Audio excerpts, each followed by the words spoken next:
Bonjour à toutes et à tous, une petite revue. Alors je sais, tout le monde commence en disant je fais des petites revues. Alors on va pas dire que c'est une petite, enfin bon, revue sur non pas du matériel, non pas du liquide, mais sur du logiciel. Et quel logiciel? Eh bien écoutez, c'est sur le firmware, la mise à jour donc du Cloudport T5 proposé par Cloudport ce jour, enfin hier, pour je vous passe le problème de décalage horaire, etc. Maintenant, Cloudport donc, vous a proposé des améliorations notables pour votre mode. Alors, quelles sont-elles? On va les passer rapidement en revue et s'apesantir un peu plus en détail sur celles qui, à mon sens, méritent le détour. Alors, ben, la première, vous la voyez. Hein. Cloudport avant vendait son T5 pour 50 watts, maintenant on passe à 75. Super, rien à dire, c'est parfait. Deuxième chose, donc maintenant, Cloudport nous affirme que désormais le contrôle de la gestion de l'énergie a été optimisé, ou en tout cas nettement amélioré, puisque donc on arrive à gagner 55% de durée de vie de la batterie. Soit, on verra à l'usage ce que ça donne. Pour ma part, je ne saurais pas vous dire aujourd'hui, j'ai pas assez de recul avec l'utilisation de ce firmware.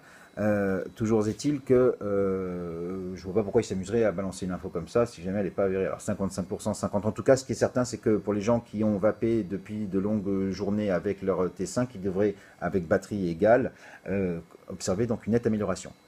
Donc troisième donc fonctionnalité qui a été améliorée, c'est la mesure de la résistance. Maintenant, semble-t-il, on arrive à mesurer à 0,01 ohm près. Alors là, je ne sais pas si vous voyez là pour la résistance qui est montée sur mon Oreiller Costorm A, on est à 0,98. Voilà. Alors très bonne chose. Hein, ça permet aussi d'avoir un beau ohm-mètre, et là je m'en plaindrai pas, eu égard au fait qu'avant j'avais un SVD, un ProVary, les deux ils étaient à une décimale après la virgule, et que là maintenant on a quelque chose de plus fin, donc c'est très bien.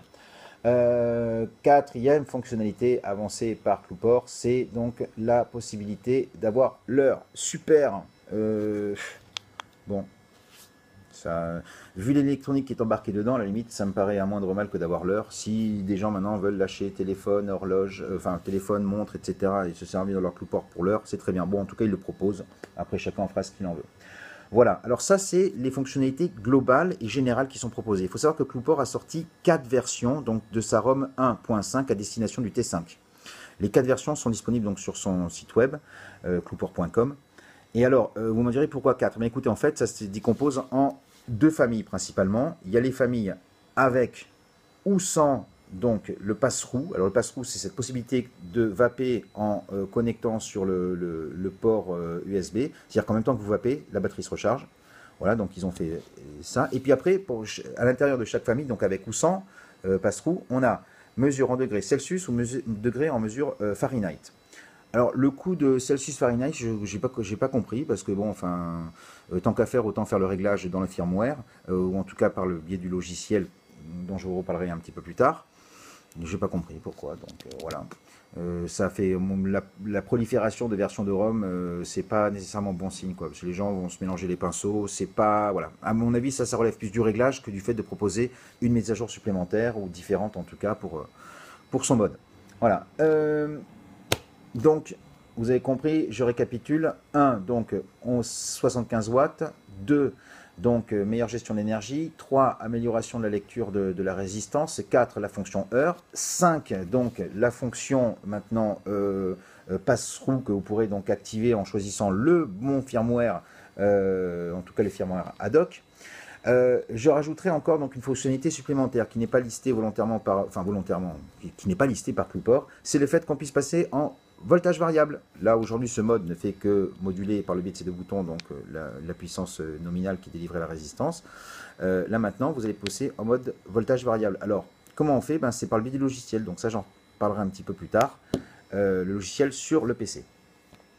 Et enfin, dernière fonctionnalité ou modification, ajout, je ne sais pas comment, improvement, comme disent nos amis suédois. Donc dernière modification, c'est aussi, j'ai l'impression qu'il y a la vape a changé en fait sur le T5, en tout cas avec cette mise à jour. C'est-à-dire que j'appellerais ça un mode boost. C'est-à-dire que donc quand on appuie sur le bouton Fire, ça part très fort et après ça redescend très rapidement. Je pense que c'est l'équivalent du mode boost tel qu'il est aujourd'hui proposé par ProVary, ou enfin qui sera proposé par ProVary sur son par ProVape, pardon, sur son ProVary V3. on va écouter ça d'ailleurs, vous allez entendre. Donc je vais mettre, par contre, je vais mettre dans des wattages plus raisonnables, histoire que, parce que si je balance direct 75 watts, vous allez rien entendre, vous verrez aucune différence, mais si je vais essayer de me mettre aux alentours de 15 watts, voilà, on y est aux alentours. Alors écoutez comment ça fait, ça part très fort et après ça se calme. Voilà. Voilà. Bon, vous voyez à 14 watts,3, vous voyez comment ça va. Alors vous voyez quand même, au début il y a quand même un excellent de fumée, hein. Et après ça se calme, et voilà. Voilà, je trouve que c'est une bonne chose. J'aurais aimé que ça puisse être débridable ou pas, qu'on puisse activer ou pas ce mode boost. Bon, là aussi on me dira, peut-être il manque de boutons, je sais pas. Écoutez, ProVape s'est démerdé pendant des années à nous faire X fonctionnalités avec un seul bouton. Donc aux ingés et aux mecs de la R&D de chez Clouport de bosser un peu. Voilà, alors, tout ça, cette mise à jour de son firmware se passe par le biais d'un logiciel que vous allez télécharger sur le site de Clouport. Vous allez donc sur clouport.com, vous téléchargez le logiciel qui s'appelle LV, E-L-V-E.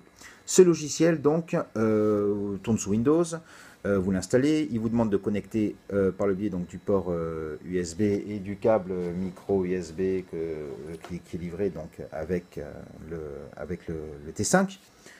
Donc vous connectez Atto PC, PC détecté Atto, et après donc, enfin Atto, mode, et donc après il vous propose de faire la mise à jour. Alors je crois que par défaut il y a donc la version 1.5 Celsius sans passe-roue qui est proposée. Elle est uploadée, il route en fait le mode, la mise à jour est uploadée et après donc il se rallume tout seul au bout de quelques dizaines, vingtaines de secondes. Et là donc vous êtes prêt à passer à 75 watts, à passer avec des mesures accrues, mais voilà, bon, ok. Le logiciel vous permet aussi de modifier l'écran d'allumage. Alors vous savez, vous avez un truc à la Matrix, là, vous savez, avec Clouport T5 qui s'affiche là, des petits chiffres, des petits 0 et 1, là, des bits qui descendent. Ça, vous pouvez le changer par une image BMP fixe, hein. Il y a certaines dimensions, c'est du noir et blanc, etc. Enfin, vous verrez ça sur le site, ils vous en proposent déjà par défaut, vous pouvez mettre les vôtres, etc. C'est très bien pour geeker un peu. Qu'est-ce que ça vous permet d'autre? Oui, la fonction heure. Vous me direz, ouais, super, on a l'heure, on la met où? Alors justement, le logiciel sur le PC, LV, donc, permet de modifier en fait 3 parties de l'écran. Merci, qu'il est 9 h. Donc, en fait, là, eux, ils décomposent l'écran en parties. Bon, attendez, je vais prendre un truc un peu plus fin quand même. Ne vous donc pas notre plaisir. Donc, en fait, ils vous décomposent l'écran en parties A, B et C. Et sur chacune de ces parties, vous allez pouvoir dire si vous mettez donc la puissance qui vous reste, si vous allez mettre de batterie, si vous allez mettre donc la température ou si vous allez mettre le nombre de puffs. Cette partie-là du milieu avec les wattages et la mesure de résistance et la puissance délivrée et le voltage délivré ne variant pas. Donc c'est-à-dire que vous pouvez mettre le nombre de puffs en haut, ici l'heure et là la température ou ce que vous voulez. En fait, vous avez 3 zones et 4 variables à mettre dessus. Donc après, à vous de faire votre sauce comme vous l'entendez. Moi perso, l'heure, je m'en cogne un peu et puis je trouve plus utile de savoir combien il reste de batterie, la température du processeur, le nombre de puffs, que l'heure. Quoique après, certains pourront dire, bah, les puffs on s'en balance, on veut l'heure à la place. Pourquoi pas? Libre à vous. Voilà, pas d'autres fonctionnalités en tout cas qui vous sont proposées par... Ah oui, j'ai oublié. Le voltage variable se règle aussi donc depuis le logiciel, donc depuis LV. C'est sur le panneau, l'onglet qui permet de régler l'écran. Il y a aussi un petit bouton à cocher pour passer en voltage variable.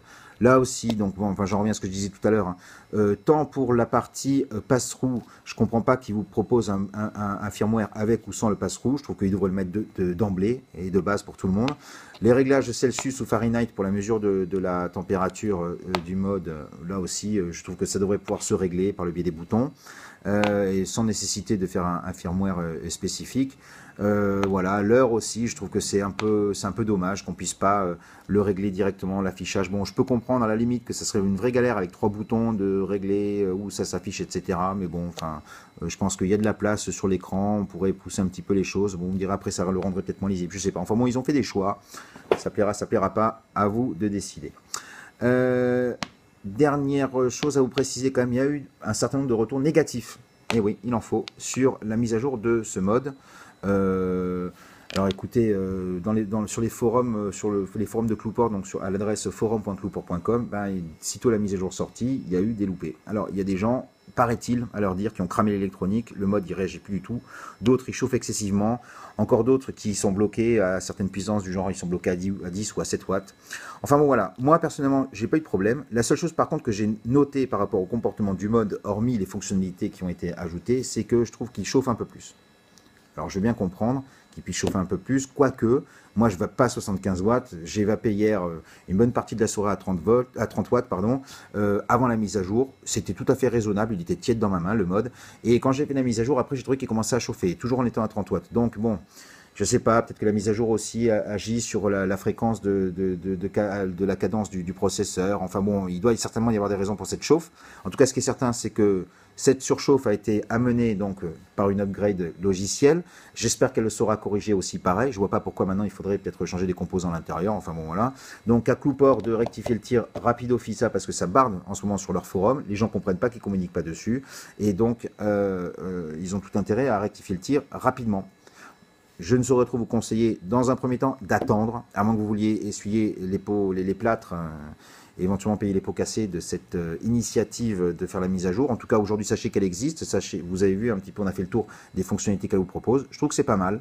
Moi, pour un mode acheté chez Fastech à moins de 60 dollars, enfin moins de 60 euros, pardon, 79,20, et quoi qu'encore, il a baissé ces derniers jours.